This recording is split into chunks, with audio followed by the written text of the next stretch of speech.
ഒരു പക്ഷേ നീയും എൻ്റെ അച്ഛനെ പോലെ തന്നെ ആണെങ്കിലോ എന്ന് ഞാൻ ഓർത്തു. കല്യാണം കഴിഞ്ഞിട്ട് എന്നെ ജോലിക്ക് വിട്ടില്ലെങ്കിലോ? ആ പേടിയും പരിഭ്രാന്തിയും കാരണം എൻ്റെ തലച്ചോർ ഒട്ടും പണി ചെയ്തില്ല.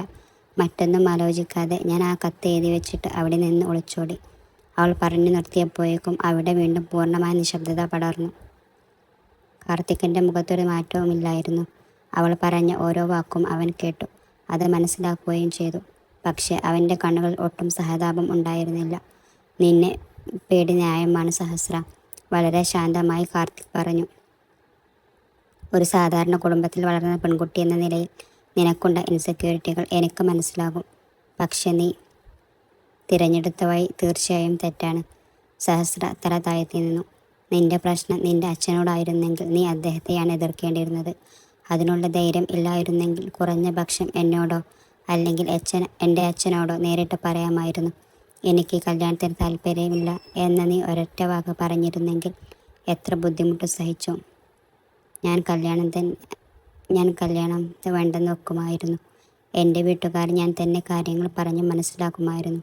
പക്ഷെ നീ അവസാന നിമിഷത്തിൽ ഒളിച്ചോടിപ്പോയി. ഒരു തെറ്റും ചെയ്യാത്ത എന്നെയും എൻ്റെ കുടുംബത്തെയും എല്ലാവരും മുന്നിൽ വെച്ച് പരിഹാസപത്രമാക്കി സഹസ്ര. നീ നിൻ്റെ ജീവിതം രക്ഷപ്പെടുത്തിയിരിക്കാം, പക്ഷെ എൻ്റെ ആത്മാഭിമാനത്തെയാണ് നീ റോട്ടിലേക്ക് വലിച്ചെറിഞ്ഞത്. അയാളുടെ വാക്കുകൾക്ക് സഹസ്രയുടെ പക്കൽ മറുപടിയൊന്നും ഉണ്ടായിരുന്നില്ല. അവൻ പറയുന്ന ഓരോ വാക്കും സത്യമായിരുന്നു. അന്ന് ഞാൻ എത്രമാത്രം സ്വാർത്ഥയാണ് ചിന്തിച്ചതെന്ന് ഓർത്ത് അവളുടെ കണ്ണുകൾ നിറഞ്ഞു തുളുമ്പി. ഐ ആം സോറി കാർത്തിക്, ശരിക്കും തെറ്റുപോയത് എനിക്ക് തന്നെയാണ്. ആ തെറ്റ് തിരുത്താനുള്ള ഒരവസരം എനിക്കിനി ഒരിക്കലും കിട്ടിയില്ലെന്ന് എനിക്കറിയാം. നിറഞ്ഞൊഴുകിയ കണ്ണീർ കഷ്ടപ്പെട്ട് അടക്കിക്കൊണ്ട് അവൾ പറഞ്ഞു. കാർത്തിക് പിന്നോട്ട് ചാരിയിരുന്നു. തെറ്റുകൾ തിരുത്താനുള്ള അവസരം ആർക്കും വരാറില്ല. കഴിഞ്ഞു പോയ സമയം തിരികെ വരില്ലല്ലോ. സംഭവിച്ചത് അംഗീകരിച്ച് മുന്നോട്ട് പോവുക, അത്ര തന്നെ. അപ്പോഴാണ് AC കോച്ചിലെ അറ്റൻഡർ വന്ന് വാതിലിൽ തട്ടിയത്. സർ, ബെഡ് റോൾസ് എന്ന് പറഞ്ഞുകൊണ്ട് അറ്റൻഡർ പാക്ക് ചെയ്ത ബെഡ്ഷീറ്റുകളും പുതപ്പും അകത്ത് വെച്ച് പുറത്തേക്ക് പോയി. സമയം നോക്കിയപ്പോൾ രാത്രി 9 മണി കഴിഞ്ഞിരുന്നു. നീ താഴത്തെ ബർത്ത് എടുക്കുന്നു? കാർത്തിക് തൻ്റെ ഡഫൽ ബാഗിൽ നിന്ന് നൈറ്റ് ഡ്രസ് എടുക്കുന്നതിൽ ചോദിച്ചു. ഞാൻ താഴെ കിടന്നോളാം, സഹസ്ര തൊണ്ടയേറെ ശബ്ദം ശരിയാക്കിക്കൊണ്ട് പറഞ്ഞു. കാർത്തിക് തലയാട്ടി സമ്മതിച്ചുകൊണ്ട് തൻ്റെ വസ്ത്രങ്ങളെടുത്ത് വാഷ്റൂമിലേക്ക് നടന്നു. സഹസ്ര ദീർഘമായിട്ടൊന്ന് ശ്വാസം വിട്ടു. അന്ന് ആ കല്യാണം നടന്നിരുന്നെങ്കിൽ ഈ സമയം കൊണ്ട് അദ്ദേഹത്തോടൊപ്പമുള്ള ജീവിതം എപ്പോഴോ തുടങ്ങിക്കാണുമായിരുന്നു. പക്ഷേ ഇപ്പോൾ അവർക്കിടയിൽ 5 വർഷത്തെ അകലമുണ്ട്. ഒപ്പം പറയാനാകാത്ത അത്രയും കുറ്റബോധവും. കാർത്തിക് തിരിച്ചു വന്നപ്പോഴേക്കും സഹസ്ര തൻ്റെ ബർത്തിൽ ബെഡ്ഷീറ്റൊക്കെ വിരിച്ച് ബ്ലാങ്കറ്റും പുതച്ച് കിടന്നിട്ടുണ്ടായിരുന്നു.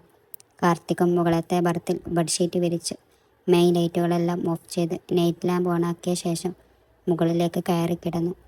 ആ കൂപ്പയിൽ ഒരു ചെറിയ നീല വെളിച്ചം ഒഴിച്ചാൽ ബാക്കിയെല്ലാം ഇരുട്ടായിരുന്നു. AC-യുടെ തണുത്ത കാറ്റും റെയിൽപാളത്തിലൂടെയുള്ള ആ തളാത്മക ശബ്ദവും അന്തരീക്ഷമെല്ലാം ഉറങ്ങാൻ പറ്റിയതായിരുന്നു. എങ്കിലും രണ്ടുപേരുടെയും കണ്ണുകളിൽ ഉറക്കമില്ലായിരുന്നു. 1 മണിക്കൂർ കഴിഞ്ഞു. സഹസ്ര തിരിഞ്ഞും മറിഞ്ഞും കിടക്കുകയാണ്. കണ്ണു പൂട്ടുമ്പോഴേക്കും പഴയ കാര്യങ്ങൾ അവളെ വല്ലാതെ അലട്ടുന്നുണ്ട്. ഒടുവിൽ സഹിക്കാനാവാതെ അവൾ മെല്ലെ വിളിച്ചു. കാർത്തിക് ഉറങ്ങിയോ? മുകളിൽ നിന്ന് പെട്ടെന്നൊരു മറുപടിയൊന്നും വന്നില്ല. ഒരു പക്ഷേ അദ്ദേഹം ഉറങ്ങിക്കാണും എന്ന് കരുതി അവളും കണ്ണടക്കാൻ ആഞ്ഞതാണ്. അപ്പോഴാണ് മുകളിൽ നിന്ന് വളരെ പതുക്കെ അദ്ദേഹത്തിൻ്റെ ശബ്ദം കേട്ടത്. ഉറക്കം വരുന്നില്ല, പറയൂ. സഹസ്ര എഴുന്നേറ്റിരുന്ന് ബ്ലാങ്കറ്റ് അവളുടെ കാലുകളിലേക്ക് വലിച്ചിട്ടു. എനിക്കൊരു കാര്യം അറിയണം. നീ സത്യം പറയുമോ? കാർത്തിക് തൻ്റെ തലയിൽ അല്പം ഉയർത്തിവെച്ച് താഴേക്ക് നോക്കി. ചോദിക്കൂ, അവൻ പതുക്കെ പറഞ്ഞു. ആ സംഭവത്തിന് ശേഷം നിങ്ങളുടെ വീട്ടിലെ സാഹചര്യങ്ങൾ എങ്ങനെയാണ് ശരിയായി വന്നത്? ഐ മീൻ ബന്ധുക്കളും സമൂഹവും. ഇതിനെയൊക്കെ നിങ്ങളുടെ ഫാമിലി എങ്ങനെയാണ് ഫേസ് ചെയ്തത്? ആൾ വിക്കിപ്പിടിച്ചുകൊണ്ട് ചോദിച്ചു. കാർത്തിക് ഒരു നെടുവീർപ്പിട്ടു. തീർച്ചയായും അത് ആ പഴയ മുറിവുകളെ വീണ്ടും ഓർമ്മിപ്പിക്കുന്ന ഒരു നെടുവീർപ്പായിരുന്നു. എല്ലാം സാധാരണ നിലയിലാകാൻ ഒരുപാട് സമയമെടുത്തു. ശരിക്കും പറഞ്ഞാൽ അപമാനം താങ്ങാൻ കഴിയാതെ എൻ്റെ അച്ഛനൊരു ഹാർട്ട് അറ്റാക്ക് വന്നു. ഹോസ്പിറ്റലിൽ നിന്ന് ഡിസ്ചാർജായി വന്നിട്ടും മാസങ്ങളോളം അദ്ദേഹം ആരോടും സംസാരിച്ചിരുന്നില്ല. അദ്ദേഹത്തെ ഏറ്റവും കൂടുതൽ വിഷമിപ്പിച്ചത് ഞങ്ങളുടെ ബന്ധുക്കളുടെ ചോദ്യങ്ങളായിരുന്നു. ചെറുക്കന് വല്ല കുഴപ്പമുണ്ടോ? അവന് വേറെ വല്ല ദുശീലങ്ങളും ഉണ്ടായിട്ടാണ് ആ പെൺകുട്ടി ഒളിച്ചോടിയത് എന്നൊക്കെ അവർ പല വിധത്തിൽ സംസാരിക്കാൻ തുടങ്ങി. എൻ്റെ അച്ഛന് ആ വാക്കുകൾ താങ്ങാൻ കഴിഞ്ഞില്ല. സഹസ്ര 2 കൈകളും കൊണ്ട് മുഖം മറച്ച് നിശബ്ദമായി കണ്ണീർ വാർത്തു.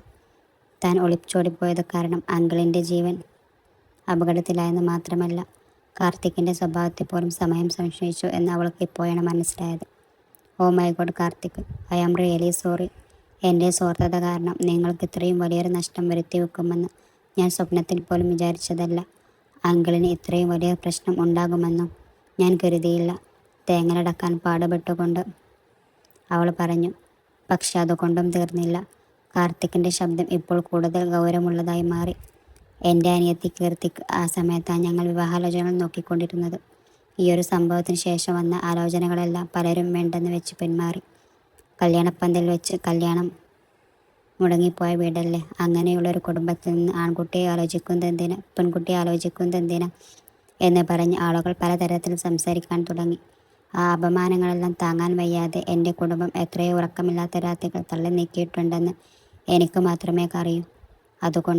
അതുകൊണ്ട് കീർത്തിക്ക് അവൾ പേടിച്ച പോലെ പേടിയുണ്ടല്ലോ. അതിനുശേഷം 2 വർഷം കഴിഞ്ഞിട്ടാണ് അവൾക്കൊരാലോചന പോലും ശരിയായത്. അതും ഒരുപാട് ഒത്തുതീർപ്പുകൾ വാങ്ങി ആർക്കോ കൊടുത്ത് കെട്ടിക്കേണ്ടി വന്നു. ഇപ്പോൾ അവൾ കുഴപ്പമില്ലാതെ ജീവിക്കുന്നുണ്ടാകാം. പക്ഷേ ആ 2 വർഷം എൻ്റെ കുടുംബം അനുഭവിച്ച മാനസിക വിഷമങ്ങൾക്ക് നീ എങ്ങനെയാണ് പ്രായശ്ചിത്തം ചെയ്യുക? നിന്റെ ജീവിതം നീ രക്ഷപ്പെടുത്തി, പക്ഷെ അതിനിരയായത് എൻ്റെ കുടുംബമാണ്. കാർത്തിക് പറയുന്ന ഓരോ വാക്കും സഹസ്രയുടെ നെഞ്ചിൽ കുത്തിയിറങ്ങുന്നത് പോലെയായിരുന്നു. ഇത്രയും നാൾ അവളുടെ മനസ്സിൽ ഇതൊരു ചെറിയ തെറ്റ് മാത്രമായിരുന്നു. കാർത്തിക്, നിന്നോട് ക്ഷമ ചോദിക്കാൻ പോലുമുള്ള യോഗ്യത എനിക്കല്ല. എൻ്റെ ജീവിതം എൻ്റെ നിയന്ത്രണത്തിലാണ്. ഞാൻ വിചാരിച്ചതൊക്കെ ഞാൻ നേടിയെടുത്തു എന്നൊരു മിഥ്യാധാരണയിലായിരുന്നു ഇത്രയും നാൾ ഞാൻ ജീവിച്ചത്. പക്ഷേ എൻ്റെ വിജയത്തിന് പിന്നിൽ ഇത്രയധികം പേരുടെ കണ്ണീരുണ്ടെന്നറിഞ്ഞപ്പോൾ എല്ലാം ശൂന്യമായി തോന്നുന്നു എന്ന് പറഞ്ഞ് സഹസ്ര 2 കൈകൾ കൊണ്ട് മുഖം പൊത്തിക്കരഞ്ഞു. താഴെ നിന്ന് അവളുടെ കരച്ചിലിൻ്റെ ശബ്ദം കേൾക്കുന്നുണ്ടായിരുന്നിട്ടും കാർത്തിക് ഒന്നും മിണ്ടാതെ നിശബ്ദനായി നിന്നു. അവളെ ആശ്വസിപ്പിക്കാൻ പോലും അവൻ ശ്രമിച്ചില്ല. ആ സത്യങ്ങൾ ഏറെ കൈപ്പേറിയതാണെങ്കിലും അവൾക്കത് നേരിട്ടേണ്ടി വരുമെന്ന് അവനറിയാമായിരുന്നു. കുറച്ച് സമയത്തിന് ശേഷം അവളുടെ കരച്ചിൽ അല്പം അടങ്ങിയപ്പോൾ മുകളിലത്തെ ബർത്തിൽ നിന്ന് കാർത്തിക് ചോദിച്ചു, നീ ആഗ്രഹിച്ചതും ഇത് തന്നെയല്ലായിരുന്നു? ആരുടെയും സഹായമില്ലാതെ സ്വന്തം കാലിൽ നിവർന്നു നിൽക്കണമെന്ന്. എന്നിട്ടിപ്പോൾ എന്താ എല്ലാം ശൂന്യമാണെന്ന് പറയുന്നത്? അവൻ്റെ ആ ചോദ്യത്തിൽ പരിഹാസമൊന്നും ഉണ്ടായിരുന്നില്ല. സഹസ്ര കണ്ണുകൾ തുടച്ചുകൊണ്ട് ഒരു കൈപ്പേറിയ ചിരിയോടെ പറഞ്ഞു, അതെ, ഞാൻ ആഗ്രഹിച്ചതുപോലെ തന്നെ ജോലിയിൽ പ്രവേശിച്ചു, പ്രൊമോഷനുകൾ കിട്ടി, കൈ നിറയെ പണമുണ്ടാക്കി, എനിക്കായി ഒരു ഫ്ലാറ്റും വാങ്ങി. എല്ലാം ഞാൻ നേടിയെത്തു. പക്ഷേ കാർത്തിക്, ഇതൊക്കെ പങ്കുവെക്കാൻ എനിക്ക് ആരുമില്ല. അന്ന് ഞാൻ ആ വീട്ടിൽ നിന്ന് ഇറങ്ങിപ്പോയതിന് ശേഷം എൻ്റെ അച്ഛൻ എന്നോട് സംസാരിക്കുന്നത് തന്നെ നിർത്തി. ഈ 5.5 വർഷത്തിനിടയിൽ അദ്ദേഹം എന്നെ ഒരൊറ്റ തവണ പോലും ഫോൺ വിളിച്ചിട്ടില്ല. അമ്മ മാത്രം അച്ഛൻ അറിയാതെ ഇടയ്ക്കൊക്കെ എന്നെ വിളിച്ചു വിളിക്കും. ഒരാഘോഷം വന്നാൽ പോലും എനിക്ക് വീട്ടിലേക്ക് പോകാൻ പറ്റാറില്ല. എൻ്റെ ജന്മദിനം വന്നാൽ പോലും എന്നെ മനസ്സറിഞ്ഞ് അനുഗ്രഹിക്കാൻ എൻ്റെ കൂടെ ആരുമില്ല. സഹിക്കാനാകാതെ അത്രയും വലിയൊരു ഒറ്റപ്പെടലാണ് ഞാൻ അനുഭവിക്കുന്നത്. പകൽ സമയത്ത് ഓഫീസിൽ എൻ്റെ ചുറ്റും എത്ര ആളുകൾ ഉണ്ടായാലും രാത്രി ഫ്ലാറ്റിലേക്ക് മടങ്ങിയെത്തുമ്പോൾ ഞാൻ തികച്ചും ഒറ്റക്കാണ്. ആ 4 ചുവരുകൾക്കുള്ളിൽ ഞാൻ ചെയ്തത് ശരിയാണോ എന്ന് എല്ലാ ദിവസവും ഞാൻ എന്നോട് തന്നെ ചോദിക്കാറുണ്ട്. എങ്കിലും ഇത്രയും നാൾ എൻ്റെ തീരുമാനത്തെ തന്നെയാണ് ന്യായീകരിച്ചിരുന്നത്. പക്ഷേ ഇപ്പോൾ നിൻ്റെ വാക്കുകൾ കേട്ടപ്പോഴാണ് എനിക്കൊരു കാര്യം മനസ്സിലായത്. ഞാൻ ജയിച്ചു എന്ന് വെറുതെ അഹങ്കരിക്കുകയായിരുന്നു. എന്നാൽ യഥാർത്ഥത്തിൽ ഞാൻ പൂർണ്ണമായും പരാജയപ്പെട്ടു പോയി. ട്രെയിൻ കൂപ്പയിൽ വീണ്ടും കനത്ത നിശബ്ദത പകർന്നു.